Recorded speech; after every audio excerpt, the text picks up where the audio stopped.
pupuntahan lang ako.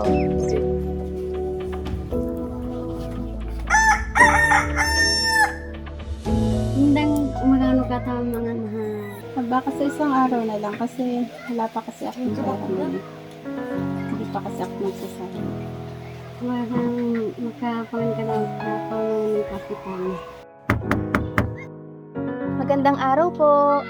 Magandang araw din po. Anong pangalan mo? Carlota po. Ikaw ba yung laging napapadaan sa tindahan namin? Tara, kape tayo. Tara.